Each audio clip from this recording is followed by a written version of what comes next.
Ex-Minister UK Dangerously Complicit in Yemen CrisisTEHRAN FNA A former Tory cabinet minister accused the UK of being dangerously complicit in a Saudi policy toward Yemen that is directly promoting a famine and the collective punishment of an entire population. The former International Development Secretary, Andrew Mitchell, said Britain's engagement in conflict was doomed to strategic failure.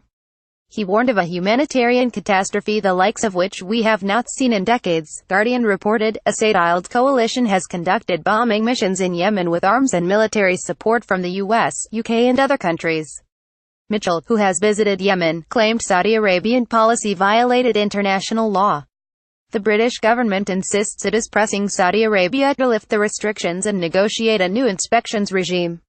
Mitchell's intervention came as UN humanitarian agencies in Yemen pleaded with Saudi Arabia to permit the delivery of two urgently needed shipments of medicine and food aid blocked outside the port of Hodeida, warning that a 15-day Saudi-imposed blockade was endangering tens of thousands of lives. Jamie McGoldrick, the UN humanitarian coordinator for Yemen, said the position is very precarious. One of the aid shipments contains medicine to combat the cholera outbreak, and the other urgently needed food aid including grains and rice. Saudi Arabia imposed a blockade on all ports in Yemen in response to a missile attack on Riyadh, fired by Yemeni forces. It has repeatedly claimed that humanitarian aid shipments are being used to smuggle arms, ammunition and missile parts into Yemen and has demanded that inspection systems at the ports are tightened, with greater Saudi oversight. But McGoldrick insisted there was no evidence of arms smuggling. There is no case when a humanitarian shipment or cargo has been found to have anything on board but humanitarian aid, he said. The same goes for UN flights. He urged Saudi Arabia to lift the blockade on humanitarian aid immediately. We are saying to the Saudis, if you have concerns about commercial shipments, separate that from humanitarian aid.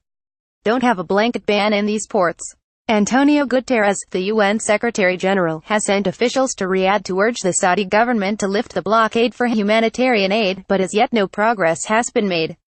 After international pressure, Riyadh lifted the blockade on southern ports, but retained the embargo on all Ansarullah-controlled ports in northern Yemen, including Hodeida, through which 70% of aid has been transported. The blockade has already sent fuel prices skyrocketing, while the cost of cooking gas has risen by as much as 40%. The lack of pumping stations now means clean water is absent in 5 major cities, including Sana'a, Al-Baida, Sada, Taiz and Hodeida. McGoldrick said there is a diphtheria outbreak in the southern part of the country. Many have died already and many more are going to die soon unless we get them vaccinated completely. It is not looking very hopeful.